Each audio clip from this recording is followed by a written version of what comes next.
Ladies and gentlemen, boys and girls, children of all ages, the Facebook group, The New Brew, proudly brings to you the Wrestling with the Remote podcast. Hello everyone and welcome to episode 5 of the Wrestling with the Remote podcast, brought to you by the fine folks over there on the Facebook group, The New Brood. I am your host, Rob, aka Rock Roberts, and this week we have none other than Zane and Travis. Guys, say hello. What's up? I don't know if y'all two have actually been on a podcast together, so this is kind of... It's the first one we've been in together. Yeah, I'm popping my Zane cherry right now. So, you know, we've seen the fallout of SummerSlam. We know what we're looking at going into Hell in a Cell. One of the biggest things, and of course tonight out of all nights, is the huge all-in show that's hosted by Cody Rhodes and the Young Bucks. It's kind of a Ring of Honor New Japan thing also. It's not as big as their Supercard G1 Super Show that they're going to do next year, WrestleMania weekend at MSG, but it's still a huge show. It is... How many people did they say it was? I don't know what they said the crowd attendance was, but I know that it was sold out. It sold out pretty fast too. Yeah, less than 30 minutes. But, you know, they might have said, but I don't know exactly. Because I haven't had a chance to watch it because I knew I was going to be doing the podcast and everything of that nature. Plus, I was hanging out with my girl, packing, doing laundry, and all this other stuff. So, but by what I've been told, it's been a decent show. There's been some surprises. I'm not going to spoil anything for those that haven't watched it. But by the time you watch or listen to this, the spoilers are already out there. But it's whatever. But so let's go and talk about WWE. Let's talk about the huge elephant, if you will, in the room. Braun Strowman, Monster in the Bank. He, of course, won the Money in the Bank. He retained his Money in the Bank against Kevin Owens in what was really a squash match, but I think there's an overall story being played with that match involving Kevin Owens. Nobody really knows what the deal is with Kevin Owens. Rumors are that he's going to be paired with Paul Heyman. Other rumors is that he's going to SmackDown. He might be repackaged to his prize fighter gimmick. No, or hell, he might end up going back to NXT. No one really knows at this point what his story is. But, that, you know, he quit, quote unquote quit on Raw. And then it was also announced that that Braun Strowman said he would cash in his Money in the Bank briefcase at Hell in a Cell against Roman Reigns inside of a cell. I guess to keep the Shield from the other two members of the Shield interrupting, because the Raw previous to that, to this week's Raw, was Braun went to go cash in, and then you had both Seth and Dean, kind of ruin that. So, Zane, I want to ask you, do you see Braun Strowman coming out of Money in the Bank, or coming out of Hell in a Cell, as a, I guess, RVD of sorts, where he announced it beforehand, he cashed it in, and he came out as champion? Or do you see him as the Baron Corbin or Damian Sandow, where he tries to cash in and he doesn't win the title? Don't forget, John Cena had an unsuccessful cash in too. He did, and I believe he also announced his ahead of time, also, didn't he? Like a week or so ahead of time, saying, "Hey, I'm going to do it at this big event." It was one of the huge Raw events. I don't remember which one it was, but so Zane, what's your thoughts? My thoughts on this, and it goes with what Travis posted in the group, And I've got something to add to it. He says Roman's going to have a lengthy title run. So, yeah, he's going to be beating Braun, and he's going to go straight to a feud with Drew McIntyre, and he's going to retain against him. And, yeah, we could say that it pisses a lot of the fans off, but look at what time of year it is right now. It's football time. It's Monday Night Football when Raw's ratings are the lowest. So, of course, Vince is not going to care. He's going to have an excuse to why ratings are so low. Oh, it's not because Roman's champion. It's because Monday Night Football. But I don't see Braun retaining or winning. Travis? Oh, yeah. In my fantasy world, obviously Braun walks out as champion, but it's not going to happen. We've all heard the reports and all that Roman is going to have a lengthy title run. And even without that, it makes sense that they're going to let him hold it for a while. We've kind of been spared a little bit of the Roman championship reign, no pun intended, for the last, year, really. So now that he's finally... It's really been about 2 or 3, ain't it? Yeah, it's been a while. And I don't see him dropping it anytime soon. And the unfortunate casualties of that will be Braun. And if they feud afterwards, Drew McIntyre, unfortunately, will also be a casualty of that. I wouldn't be surprised to see Roman, when he does lose it, and it'll be to John Cena winning his 17th title. Yeah, John Cena is starting to work again. He's got that new finisher now. I don't know if you all saw that, but I've seen it. I love it. Thunder Fist of Doom. Yeah, I'm all behind that, actually. But yeah, unfortunately, Braun, I don't think Braun's going to win. So, reports are, of course, like you said, Travis and Zane, that Reigns is in line for a lengthy title run. And Zane, of course, you make a valid point to where it is football season, which is, let's face it, WWE's low point. All In started, and I bring All In to this because it goes with the football season thing. Tonight is a huge night because a lot of college teams, tonight is their first game. So, right. So All In is going against that huge thing right there. And I know Vince had, joked. It was rumored that Vince had joked about, because he supposedly loved competition, and he said, "I wish that Cody would have called me up because I could have given him some advice on when to promote." He goes, "Why is he promoting in September? October is the worst time to promote a wrestling event." And he's right, because this is the low point of the year for wrestling, from after SummerSlam all the way up till roughly Valentine's Day.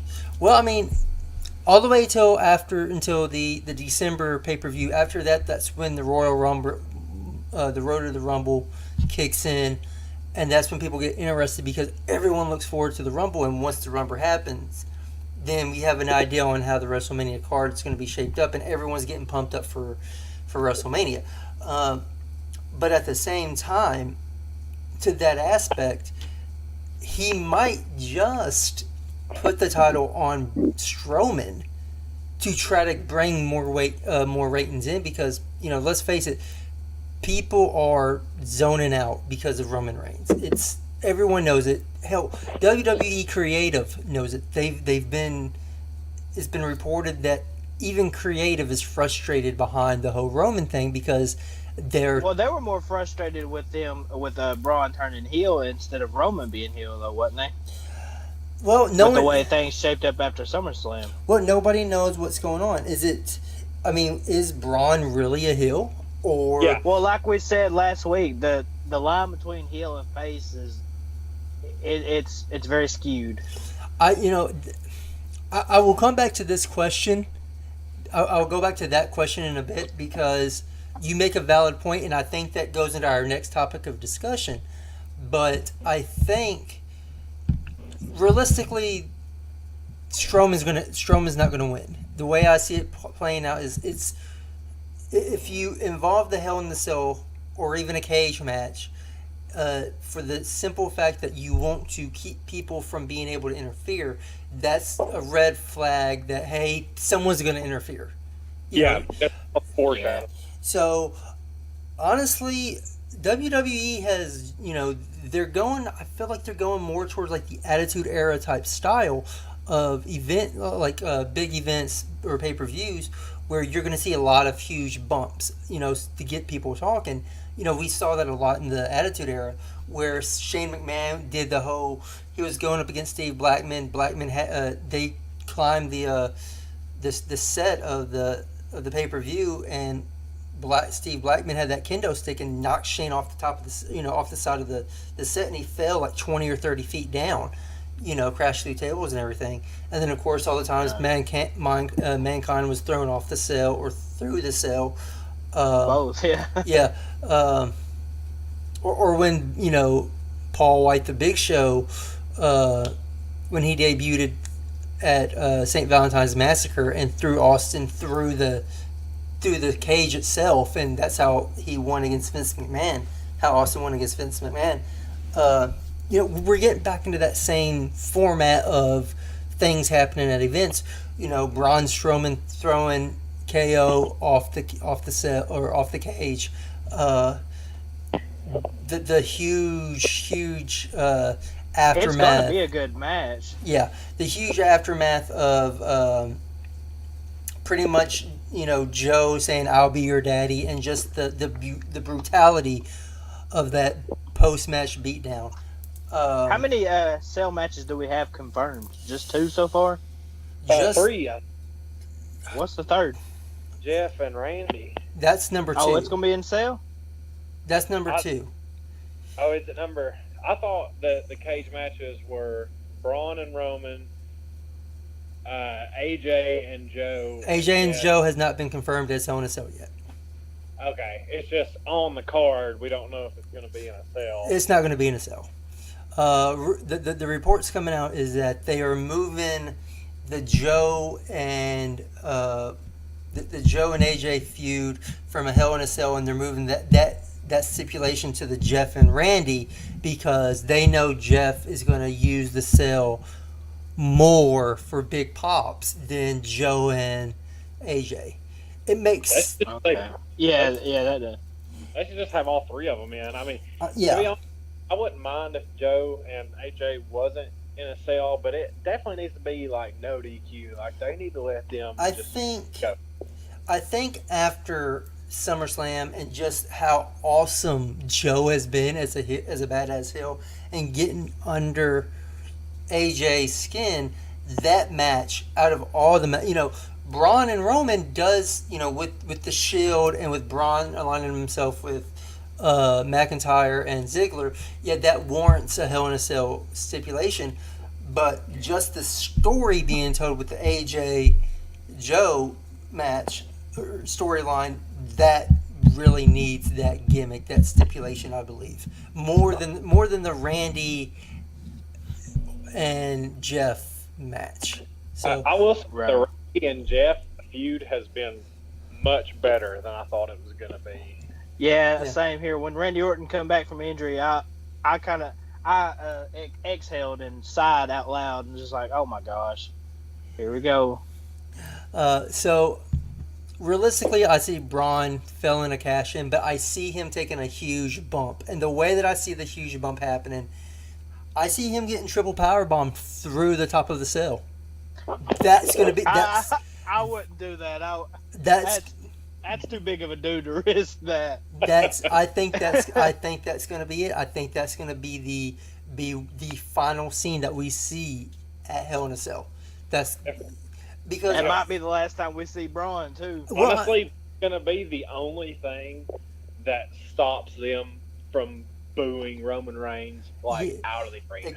I think that's the and let's be honest, when Strowman gave that promo, he's like, I've beaten all of you before. It's nothing to beat y'all again. That line foreshadowed, in my opinion, that bump at the end of that match. It's like, hey, they're gonna have to do something huge to keep Braun Strowman down. And that's because you got to pin him in the ring. You can't pin him outside of the ring. So you could do the triple power bomb through the announcer's table, but it's not really going to do nothing because you can't pin him outside of the ring, and there is no countouts. So the next best thing is, and they're still keeping, in my eyes, I don't think Braun is a heel. I think Braun is a face. I think he aligned himself with Drew and Ziggler simply because of of Roman bringing in Dean and Seth to help. I think that's the numbers game. I think that's the only reason why. And so I see it more of a face versus face, because if they really wanted to make somebody heel, they should have done it with Roman, because Braun as a heel, he was already devastating as a monster heel before. He's shown that he doesn't need no help as a heel. He's shown he didn't need no help as a face. Why all of a sudden you need help now? Yeah. So I don't see it as it being a Braun's a heel and you have Roman as a face. I think it's more of they're both tweeners going against each other. They're pretty much this generation's Randy Orton and John Cena. As many matches as they've had, just about. I want to say so. So the only thing that's missing is like the 30-something title reigns between them. Yeah. So fantasy-wise, the way that I want to see it, I want to see Braun walk out, and then he can lose it the next at Survivor Series. But and then you could start, because you're gonna have a buffer time. You can't just. There has to be a reason why Drew is going after the title by himself. Yeah. You can't just say the disillusion of the show. Yeah. You have to have that tag team breakup, and then you have to have the breakup has to happen. They have to have a match or a small feud, and then you have to, whoever you're going to move up, then you can move up. You have to have that buffer time. But for them to break up, you'd have to turn either Dolph or Drew face. And who do you turn face in that equation? Well, I think the logical thing would be, unfortunately for Dolph, he's going to be the odd man out.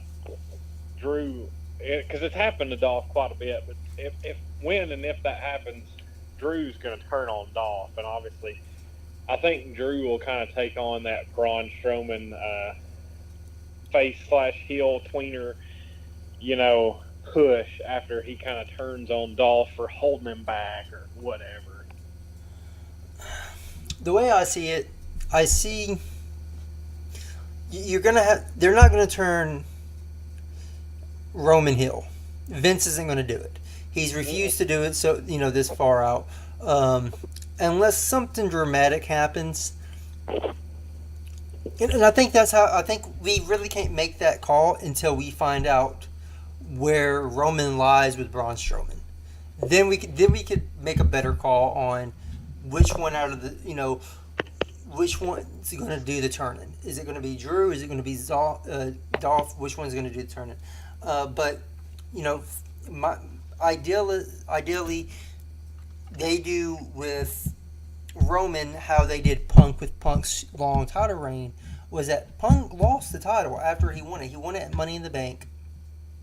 Went away for a while, beat Cena, then he lost it to Dolph Ziggler, or something of that nature, or not Dolph Ziggler, but Del Rio, and then he eventually captured it back, and then he had that lengthy that over a year title reign, and I can see them doing the exact same thing with Roman Reigns, and that would be the best way to do it, and then you can even have. I think it's too early to have Roman turn heel, since he's already had the title. I think if you were going to turn Roman heel, that's how he captured the title. I don't think you should have him turn heel this early in his title reign. I don't think they need two real lengthy title reigns back to back though, because Brock Lesnar had it over 500 days, didn't he? Yeah. But he wasn't here. Do what? But he wasn't there though. Talk about that. Oh, okay. That they didn't want that people weren't wanting another lengthy title run. They were wanting it to kind of change hands a little bit after the 500-day, reign. I don't think. I think when you play hot potato with the title loses value. I'm not. He's not saying like every week a new person or right. Like somebody keep it for like 3 months or something, then somebody keep it for like 6 months. Yeah, I just don't want another, basically another FU to CM Punk, pretty much, Yeah, I don't want that either. But I do like lengthy title runs. I do like 3 or 6 month title reigns. Give some prestige to the title. I don't want a whole nother, as we mentioned before, another Cena Orton back and forth over the title where the title changed hands almost every pay-per-view. I would like to see more of a Triple H 2004, with the World Heavyweight title / Evolution / title run, where you just have like a badass heel hold the title, and you wonder how he's going to keep the title, so you tune in to see how he's going to keep the title because he's a badass, not because he's a chicken shit like The Miz is. Yeah. So, but since we're talking about this, and we're talking about heels, faces, who's going to be a heel, who's going to be a face in this feud and that feud, and let's really get to the I guess the pink elephant, if you will, in the room. Yeah. Which is Becky Lynch. We saw her, Stone Cold, Becky Lassie, as somebody put it. So the way that I see it is that the rumors that came out was that Vince wanted to push Becky as the heel and Charlotte as the face going in their feud. That's the reason why Becky turned on Charlotte at SummerSlam. But you have a character and a wrestler that the crowd naturally want to cheer. They naturally want to cheer Becky because of her in-ring skill. And I'm not saying that Charlotte's bad in the ring, because she's had some incredible matches in the ring, but people are tired of Charlotte because Charlotte is so much better as a heel than a face. Yeah.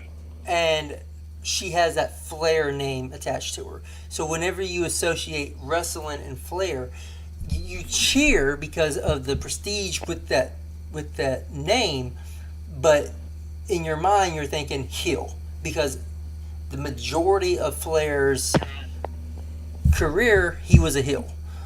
Yeah. So Greatest player in the game. So and then it was like, after hearing the crowd reaction after a while, they're like, all right, this is what we're going to go with. We're going to go with face Charlotte versus face Becky, where both individuals have points of view that the crowd can get behind. And that's where they're going.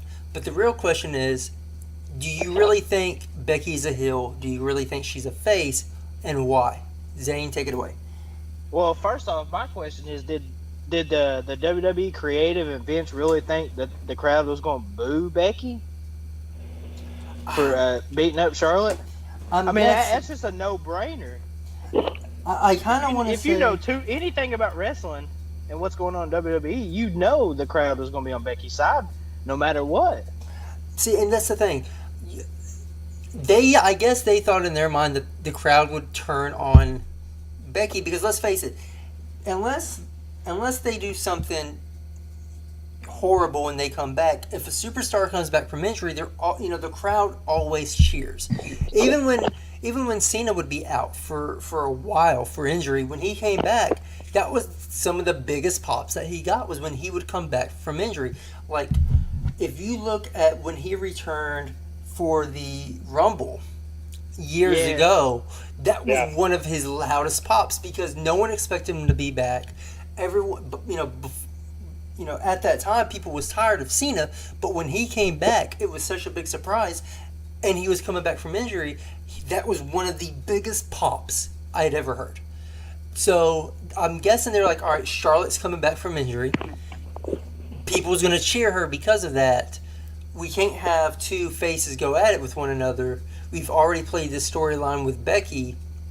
what do we do? Well, we have to turn Becky heel. What's the best way to turn her heel? Well, just attack Charlotte because Charlotte's coming back from injury. People want to see her get back on her feet, and then have Becky just beat her after the match is going to turn Becky heel. I'm guessing that was the mindset that they was going into with this. Did it work? No. In today's day and age, though, it's just the crowd doesn't really dictate who's heel or face anymore.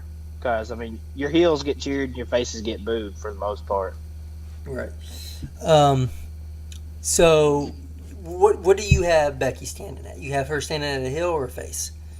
A tweener. Tweener. All right. Travis? First of all, I don't give a shit what she is. I love it. Like, this is the most over I can remember, besides maybe NXT Bailey. This is the most over woman I've ever seen. You know, you have characters, you know, Alexa Bliss isn't super great in the ring, but her character and her personality and her, like, you know, her facial expressions and how she does things, she kills it. Right now, all her assets. Yes, yeah.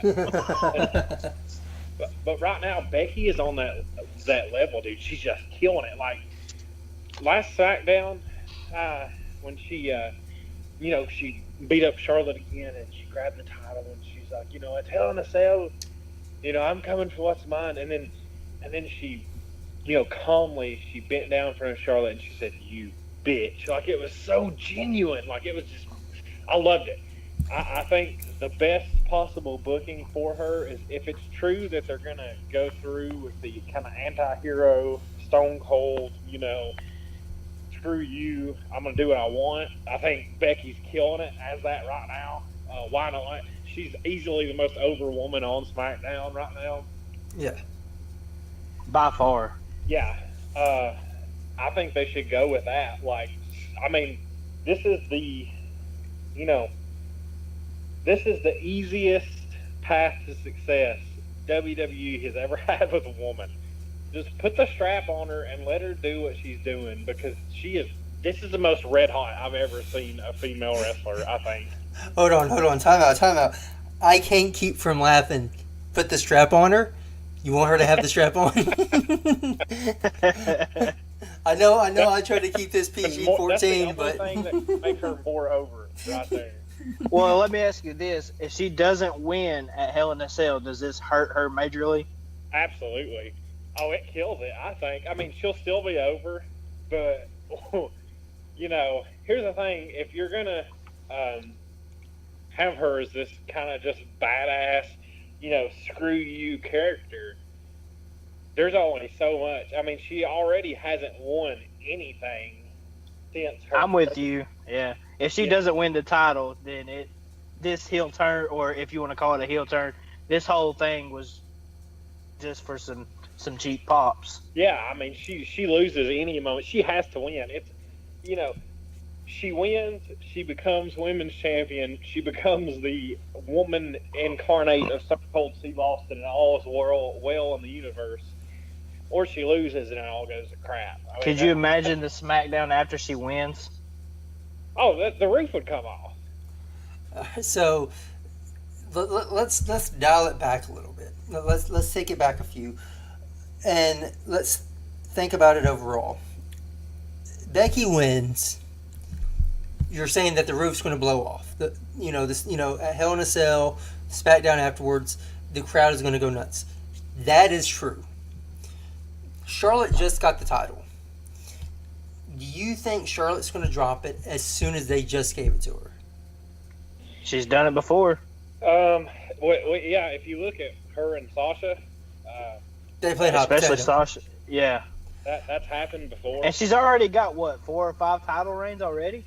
Yeah, and I think there's another element here.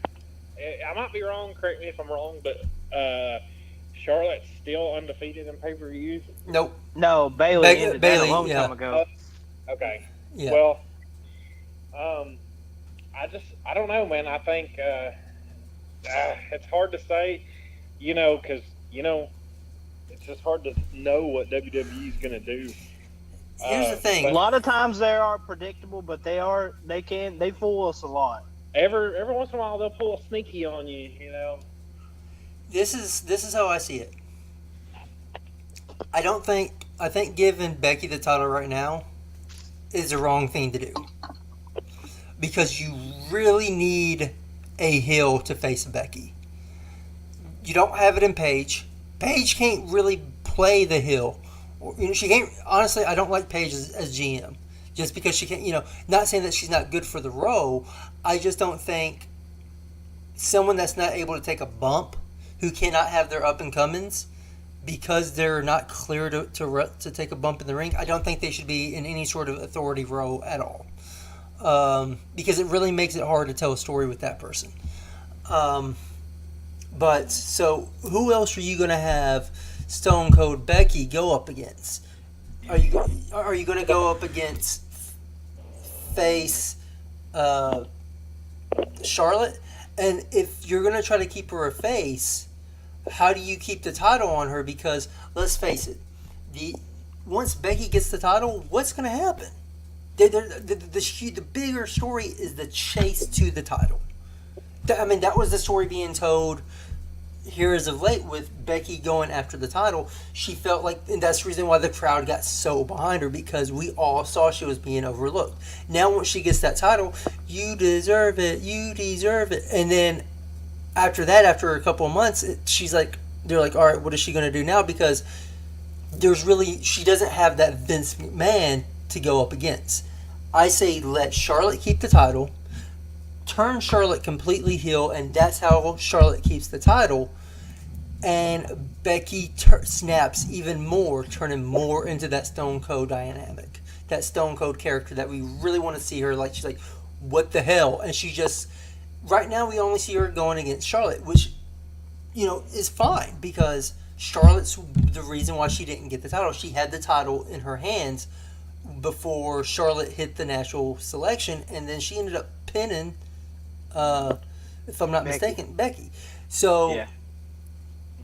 What was one of the best things about Austin was that it didn't matter who was in the ring, face or heel, they're getting their ass beat by Austin.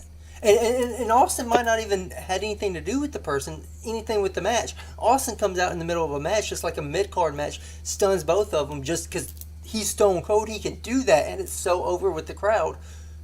Do that with Becky. And the way that you get that with Becky is that you have Charlotte turn heel and keep the title at the pay-per-view. Well, we got two chicks getting ready to come up from NXT that'll add a lot to this dynamic if they go to SmackDown, which Nikki Cross, for the most part, will go to SmackDown because of Sanity.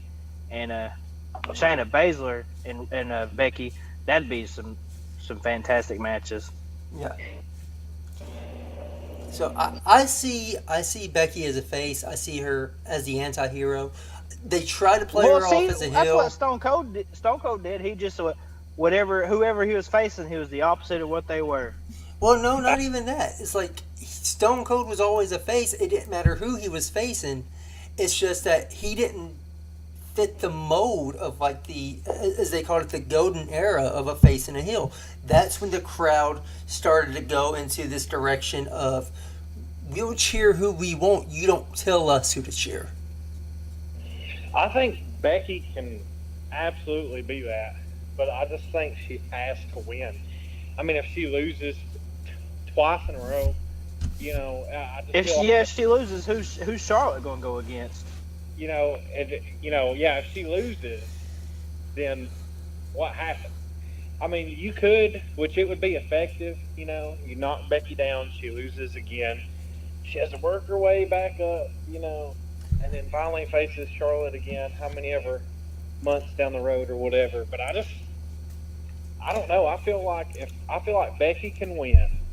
She can be the champion, and she can be that Stone Cold character. I feel like even with the belt, she can be that Stone Cold character. It doesn't matter who she faces. She'll be that anti-hero character, I just think it would work. We'll see what happens, but I just feel like, for me, if she loses, it's just going to be like, damn, so much for that. Exactly. This is my fantasy booking. And I know on this podcast, all my fantasy booking is going down the drain because they never go with it. But if I was Vince or if I was creative, this is how I would book. This is how I would book Hell in a Cell and going forward with Becky. Becky has it right there. She has the title in her grasp. She's about to get it. All of a sudden, you have a returning Tanema come back. And then you also have Naomi come back with her as well. Because Naomi's in the same situation that Becky was in last year, where she's being overlooked over and over and over again. So have Becky or have Naomi bring back, the return to Tanema. Have them come back, cost Becky the title, and say, you know what, I'm a former champion. I now deserve a title shot, and I have, and you keep Flair as a face with that dynamic because now she's she turned heel, or Charlotte stays face, and then Naomi turns heel. Becky goes to Paige like, hey, what's going on? I keep losing these matches because other people's interference. She's like, well, you've lost 2 in a row. I'm sorry, I can't do anything for you, and that is what snaps Becky to go full on Austin. In every woman's match, it doesn't matter if she has a beef with anyone in the match. It doesn't matter who's in the match. If it's a women's division match, she freaking just goes in there and raise hell until she gets what she wants, and that's to be slotted back into a match for the title. And then she wins. And then she wins the title. I can get behind that. If that she gets screwed out of it, and then that triggers like this monster run, then yeah, that'd be awesome. But if she loses just straight up, then it just kills it. The only way that she has to lose, the only way that she can lose straight up and not lose any heat is that you have to have Charlotte turn heel. If Charlotte doesn't turn heel, then you have to have somebody turn heel to interfere. That's the only, and cost Becky that title. That's the only way to do it. I agree with y'all on that point, but I don't agree with them giving her the title right now. I don't want Becky to win the title at Hell in a Cell. Naomi's lost back-to-back weeks against the Iconics, though, so I think they're trying to put something together with that. So might be a little push there, yeah. Yeah, I can see that too. If this was fantasy booking, like you said, and things were going to go how they should go, I'd be fine with Becky not winning, and getting that Austin turn, and that really, just pretty much running ransack through the women's division. That would be great. But the way WWE is, if she doesn't win now, I think they're just going to drop it. Yeah, I think so. Because I think the fans aren't going to be behind unless she has to lose. I think it's too soon for her to get the title because she snapped. Then what? All right, she got the title. Then what? She just beats people down for a little bit because she has the title. Unless they turn her into heel and do with her what they should have done with Austin when Austin was turned heel and keep Austin the badass and just make her a badass heel like they have with Joe. I don't, I think it's too soon for her to get the title, but that's just me. But since we are talking about Charlotte, we are talking about Becky, and their roots are from NXT, and the huge calling up of NXT of the women's division, such as, Baszler's going to be called up soon. You got Nikki Cross. We've all wondered where she's at. She should have been called up with Sanity. NXT's only. I think they're trying to take her out of Sanity. Yeah, NXT is only 1 hour, 1 hour a week, and 205 Live is the other brand. I mean, WWE has 4 brands: Raw, SmackDown, NXT, 205 Live. We got an NXT UK coming up soon. That is right. But for argument's sake and all this purpose, we're not really ignoring them, but we're just focusing on the UK or on the US, Florida, Full Sail based NXT. In a question and answer session, I'm guessing with Triple H, who of course brought NXT from the Reality dumpster, show. yeah, from the dumpster fire that it was to what we know now that's because of Triple H and Wrestling Jesus. and 205 Live from being the nobody cares about to somewhat relevant when Triple H took over 205. The question was about merging both brands together, and he's like, I would love to merge both brands together and make NXT 2 hours. Everybody's been wanting NXT for 2 hours. No one understands why it's only 1 hour. Honestly, I think we need to thank our blessings that it's only an hour, because we're getting 3 hours of Raw. If in all honesty, I think what we need to do is take an hour from Raw and put it on NXT. That's just me. I've always said that too, but I kind of like the idea of NXT absorbing 205 Live. So Zane, why don't you? All right, so you like the idea. What is your thoughts behind it? Where would you see it going if they do come together? Where do you see it going? Staying on Wednesday nights like NXT is already, and just adding it to 2 hours, because nothing against 205 Live, what I've seen of it lately, like in clips, has been pretty good. I just, after SmackDown goes off, plus I just get off work and everything, and so I'm watching SmackDown late anyways, and I don't want to go and watch another hour of wrestling. It's just, I think it just makes more sense. And plus, the crowd is already tired after SmackDown anyways and ready to go home, and they're not really into 205 Live. I think taking it and putting it with NXT, giving NXT another hour on Wednesday nights, would benefit them both really good, and adds another title they can chase after. All right. Travis? Well, I think the wrestling god sent us his only begotten son, wrestling Jesus, Triple H. Yes. We've called him that forever. Wrongs that have been done. And NXT needs to be, has the quality to be 2 hours. Like you said, I would be cool if Raw went down to 2 hours and they gave that hour to NXT, whatever. But 205 Live is an interesting thing because it's a brand that has great matches that nobody cares about. Right. So by them coming to NXT, like Zane said, you get another title in NXT. So all of a sudden, Triple H has had this vision for NXT that it's not just the developmental branch, that people don't necessarily get called up anymore, that it's his own thing.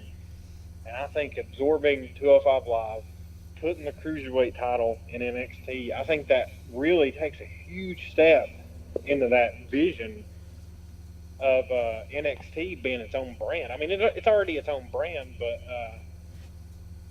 I think it's great. And especially he made the comment that he would have 205ers involved in other things outside of the 205 championship, but you would just have to be 205 or under to compete for the belt, the Cruiserweight title. That's how it was back in the old days too, wasn't it? Cruiserweights could mix it up with heavyweights, but you had to only be like, what? It was 210 or 215 back then, wasn't it? You had back in the Attitude Era, you had the light heavyweight title. And they also had a Cruiserweight title on SmackDown there for a while. That was after the Invasion angle happened. Right. And then they split the belts. But yeah, they had the light heavyweight title, because I remember not Funaki, but who was the other member of Kai and Tai? I don't remember who he was, but the other member of Kai and Tai, and I also want to say Tajiri had it also. Yeah, had the light heavyweight title. Tajiri had it when they had him in the angle that he was dating not Stacy Keibler, but Tori Wilson. Tori Wilson, yeah. So Travis, go ahead and finish your train of thought there. Yeah, I think it's great. I think NXT absorbs 205 Live. They automatically, every member of 205 Live gets put on a higher stage than what they're on now, because NXT is way more over than 205 Live. Mm-hmm. NXT gets another title. That's another leg to stand on, so to speak, as their own independent, thing. And a lot of their guys could go for the cruiserweight title anyways. A lot I of think Pete Dunne is like 200, 205. a lot of the 205 guys could enter the tag team scene or North American scene. I mean, imagine an NXT takeover plus the 205 roster a part of it. And So- some of those 205 guys look bigger than they actually than they are. Like Drew Gulak, he doesn't look 205, but he is. So it would make it pretty good. That's a perfect example. One of the guys that could be cruiserweight champion, or something else.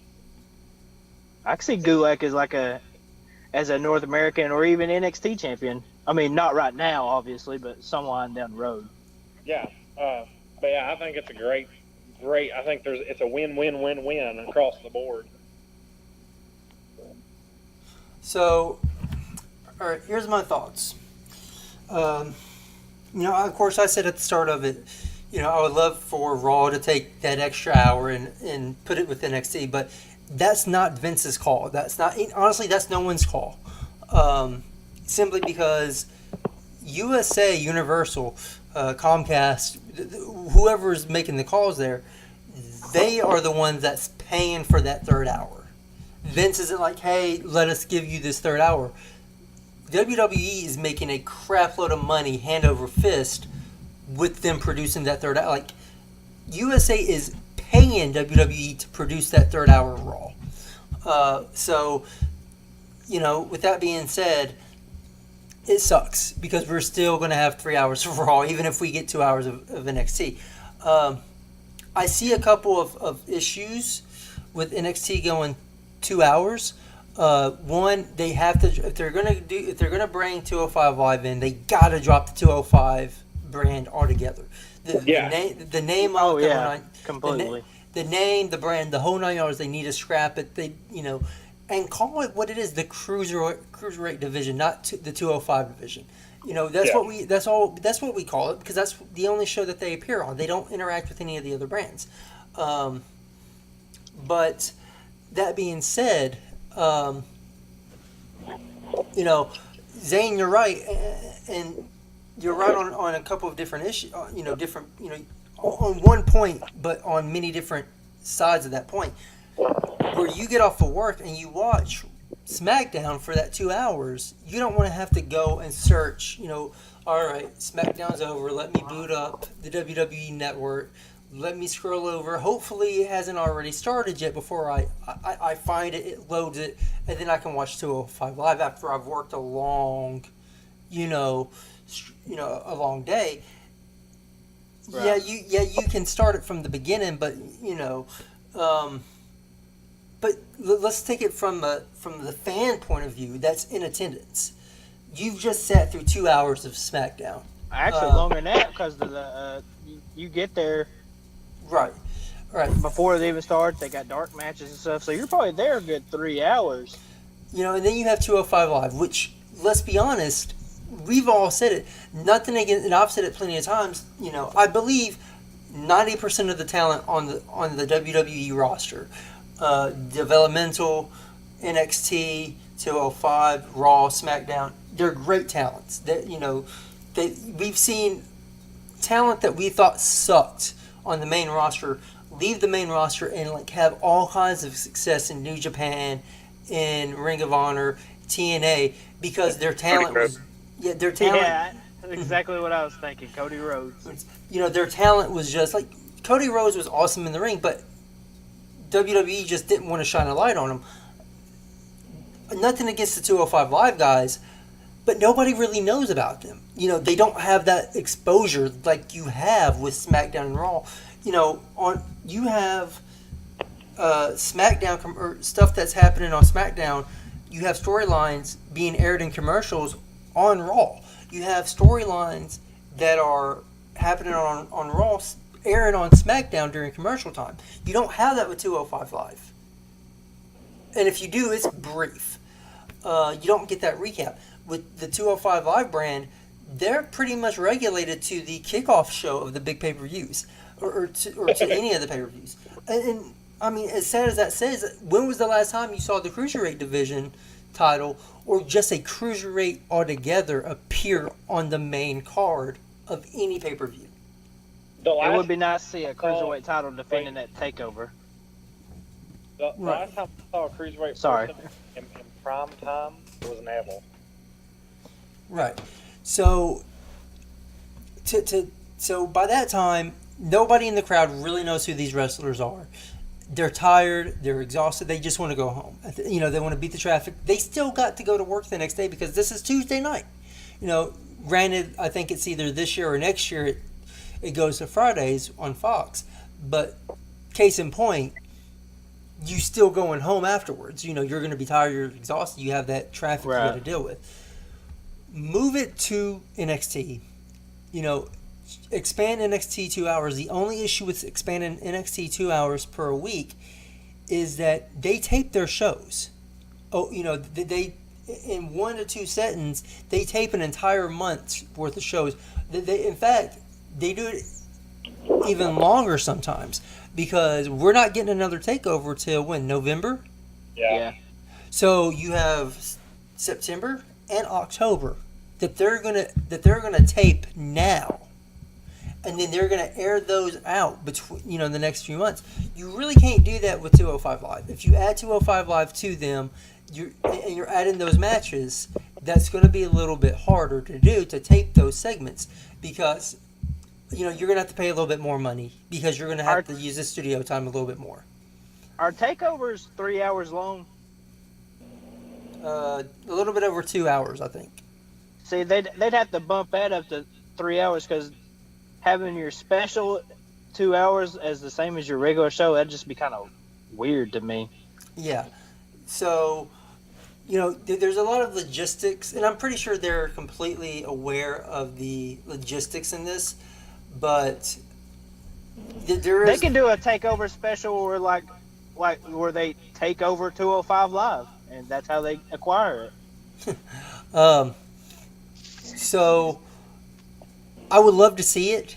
I see a couple of logistic issues with it, but I would love to see it. I would love to see the cruiserweights get more exposure, and them being on NXT is great. It allows them to be on the takeover shows, to actually be, because let's face it, everybody looks forward to the takeover shows more than the main card shows. Right. So, that's just going to put them on a bigger platform. Like I said, you have a couple of different dynamics going into play there. Like, you have two different general managers, William Regal, and then, who's the 205's? It's Maverick. What's his name? Yeah. Why isn't he wrestling? Something with his visa, by what I've been told. I love Maverick, but if they get absorbed by NXT, they're just going to have to say hell with it because William Regal is the GM. There's not going to be another, Drake Maverick. Yeah. Yeah, that's his name. Well, maybe if they do that, maybe his visa will go through and he can wrestle again. Like, I'm looking at the roster for 205 Live, and it's 1, 2, 3, 4, 5, 6, 7, 8, 9, 10, 11, 12, 13, 14, 15, 16, 17. 17 active wrestlers. Yeah, NXT taking them over would help them out a lot. There's a lot of guys in developmental that haven't come in on the on the main NXT show yet. That'd get them a lot of experience too. Yeah. So it's I can see it being beneficial to both. Is Triple H still over 205 Live? Yes. So that idea isn't that far fetched at all then. No. It probably will happen eventually. It will eventually happen, yeah. So, all right. So, we're almost hitting that hour mark. We're actually making a lot of good, leadway with this in time. So, quick question before we call it a night with this episode. Out of every, not just WWE, but just overall, any wrestler from any era, from any promotion, who is your overall favorite theme song? Zane, take it away. I'm gonna let Travis go first. Uh, That's a tough question. okay. Does this include entrance or just purely song? I'm gonna go with song. Okay, because if we were gonna include entrance in it, it would have to be the Undertaker, just because we all know I don't even need to explain. We all know what the Undertaker's entrance is badass. Yeah. 20 years later, it'll still give you goosebumps. But song, period. I gotta go with Stone Cold. It's the Hell Frozen Over. I won't do what you tell me, just because that glass shatter is the biggest pop I think you'll ever hear in wrestling. Oh yeah, it's so over. Yeah, and especially when they would like you said earlier at the start of the podcast, how he would just come out in a mid-card match and just whoop ass. Yeah. You got two guys wrestling. This is a cool match, whatever, and then you just hear like, and it's just nuts. Yeah. Zane? Mine's the same. It just every time I hear it, man, it just gives me goosebumps, and like I'll even listen to it like at home or something, or if I'm in the gym and I'll play it, and it'll just give me like a shot of adrenaline, man, and it's like you just feel it coursing through your veins. But since Travis did say it, I'll go with a different song, and I'll go with a Line in the Sand, the old Evolution theme song. Yeah. God, that song used to get me so pumped. That's a great song. So I'm actually gonna go with Travis, but a different variation of it. Actually, a bigger variation of it. I've always enjoyed Disturbed. I love Disturbed when they first came out. They had that unique sound. They got over, and they still have a unique sound today. Like they can really change it up. Like their I can't remember the name of the song that they did. It was by Garfield, I think. Anyways, yeah. Hello, Darkness, My Old Friend. The way that song. Anyways, they're very diverse in how they sing. But when they did Glass Shatters or Glass Breaks, I can't remember exactly what it's called, the Stone Cold theme, and Stone Cold did come out to, oh my, I mean, I got goosebumps every time. Like, I get goosebumps when I hear the I get goosebumps with that, but just when Disturbed does it and you hear that hard rock guitar riff, oh my gosh. I like the song, I just didn't like it as Stone Cold's theme, though. It just felt off to me. Another one that I would put up there, especially you can't get it anymore, and it's really you can't get it on the games anymore because he's not there. But I know who you're gonna say. The CM Punk theme song, "This Fire Burns," I think is what it's called. Well, that's not who I thought it was gonna be, but but yeah, that is a great song too. It was Randy Orton. It was Randy Orton's song first, and he used it like once, and then he says this doesn't fit me, so then he dropped it. But I mean, it's just a badass song. I love the song, but I would have to go with Disturbed's version of. Oh, that reminds me of Randy Orton's old Legend Killer theme song. Yeah, that's a great song too. So, all right, guys, that does it for this week's episode. I, of course, am your host, Rock Roberts. With me was, of course, Zane and Travis. Guys, thank y'all for joining us. Joining me anyways. So, before we go real fast, we have a couple of minutes. We're talking about theme songs. This has nothing to do with wrestling whatsoever. I think these guys know where I might be heading this into, this little segue. Can we just take a second to sit back and just appreciate how good Eminem's new album that dropped this morning / last night is? Oh my gosh, it's amazing. I feel like I'm 12 years old again and listening to old Eminem. Hey, everything about the album, he named it Kamikaze, and it's fitting because it literally just came out of nowhere and just wrecked everything. R.I.P. Mumble Rap. Yeah, I mean, all it took was, a day, and he just reinserted himself as like the alpha male. It was very weird because Zane was talking about it, and this is late at night. Jacob's yelling at me, yelling at us. He's like, guys, he goes, me and Zane and some of the other guys were talking into a private chat on off the Facebook group on Facebook. And Jacob's like, hey, can you shut up? I'm trying to go to sleep. And we're like, shut up, old man. And then all of a sudden, Zane posts on his Facebook wall, hey, Kamikaze's awesome. And I'm like, he's, Eminem's came back, and I'm like, send me a link. And I thought it was just one song. And I got on, I listened to the Kamikaze song on YouTube, and then I went on Spotify and found the entire album. And I was like, wow. I mean, it was crazy good stuff. It still is. I'm still listening to it all. Like, I've listened to it all, but I like to go back and listen to it even more to see if there's things You that I've always missed. miss something. Yeah. So, but anyways, guys, thank you for joining me on this, nice little journey of discussions. We will have a show next week. It is going to be taped earlier than where we normally tape it, but it should still be uploaded on YouTube and available for download through the MediaFire website. If you don't have the link to that, the link should be in the description of the YouTube video, or it will be linked into the Facebook group with this, with the description of this as well.